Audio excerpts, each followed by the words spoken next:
ଖ୍ରୀଷ୍ଟ ପ୍ରେମରେ ସମସ୍ତ ଦର୍ଶକ ବନ୍ଧୁ ଶ୍ରୋତାମାନଙ୍କୁ ମୋର ନମସ୍କାର। ମୁଁ ହେଉଛି ଗୋଟିଏ ଆଇନା। ପ୍ରତିଦିନ ସକାଳେ ତୁମେ ମୋ ପାଖକୁ ଆସୁଛ। ତୁମେ ତୁମର ହେୟାର ଷ୍ଟାଇଲ, ତୁମର ଡ୍ରେସ୍, ତୁମର ଫେସ୍ ସବୁକୁ ଭଲ ଭାବରେ ଚେକ୍ କରୁଛ। ଯଦି ମୁହଁରେ ଛୋଟ ଦାଗ ଥିଲେ ତାକୁ ତୁରନ୍ତ କ୍ଲିନ୍ କରୁଛ। ଯଦି ଡଷ୍ଟ ଥିଲେ ତାକୁ ତୁରନ୍ତ ରିମୁଭ୍ କରୁଛ। କାହିଁକି? କାରଣ ତୁମେ ବାହାରେ ସୁନ୍ଦର ଦେଖାଇବାକୁ ଚାହୁଁଛ। କିନ୍ତୁ ପ୍ରିୟ ଦର୍ଶକ ବନ୍ଧୁ, ମୋର ଗୋଟାଏ ପ୍ରଶ୍ନ, ତୁମେ କେବେ ତୁମର ହୃଦୟର ଆଇନାକୁ ଚେକ୍ କରିଛ କି? ହଁ, ତୁମର ଚେହେରା ସୁନ୍ଦର ଏବଂ ସଫା, କିନ୍ତୁ ତୁମର ଆତ୍ମା, ସେଥିରେ ପାପ, କ୍ରୋଧ, ଈର୍ଷା, ସ୍ୱାର୍ଥପରତା, ମିଛ, ଘୃଣା, ଅନ୍ଧକାର ଭରି ରହିଛି କି? ବାଇବେଲ କୁହେ, ମଣିଷ ବାହ୍ୟ ରୂପକୁ ଦେଖେ, କିନ୍ତୁ ପ୍ରଭୁ ହୃଦୟକୁ ଦେଖନ୍ତି।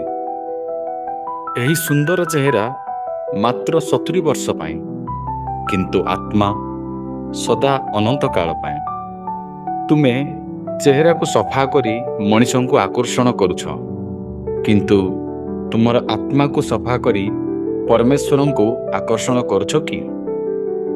ଦର୍ଶକ ବନ୍ଧୁ, ବାଇବେଲ ଗୋଟିଏ ଆଧ୍ୟାତ୍ମିକ ଆଇନା। ଏଠାରେ ତୁମର ହୃଦୟର ସତ୍ୟ ଆଲୋକ ଦେଖାଯାଏ। ଚେହେରାକୁ ସାବୁନ କିମ୍ବା କୌଣସି କ୍ରିମ୍ ବ୍ୟବହାର କରି ସଫା କରାଯାଏ, କିନ୍ତୁ ହୃଦୟରୁ ପାପକୁ ବାହାର କରି ସଫା କରନ୍ତି ମାତ୍ର ଯୀଶୁ ଖ୍ରୀଷ୍ଟ। ଯୀଶୁ କହିଛନ୍ତି, ତୁମେ ସତ୍ୟକୁ ଜାଣିବ ଆଉ ସତ୍ୟ ତୁମକୁ ମୁକ୍ତ କରିଦେବ। ସେ ତୁମର ଚେହେରାକୁ ନୁହେଁ, ତୁମର ହୃଦୟକୁ ସଫା କରିଦେବେ, ତାକୁ ନୂଆ ଜୀବନ ଦେବେ। ପ୍ରିୟ ଦର୍ଶକ ବନ୍ଧୁ, ଆଜି ନିଜର ଚେହେରା ଚେକ୍ କରିବା ସହ ନିଜର ଆତ୍ମାକୁ ମଧ୍ୟ ଚେକ୍ କରନ୍ତୁ।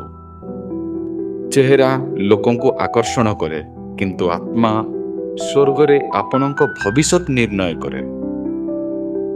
ଯଦି ଏହି ବାକ୍ୟ ଆପଣଙ୍କୁ ସ୍ପର୍ଶ କରିଛି, କମେଣ୍ଟ ବକ୍ସରେ ନିଜର ମତାମତ ପ୍ରକାଶ କରନ୍ତୁ ଏବଂ ଏହି ଭିଡ଼ିଓକୁ ସେୟାର କରନ୍ତୁ।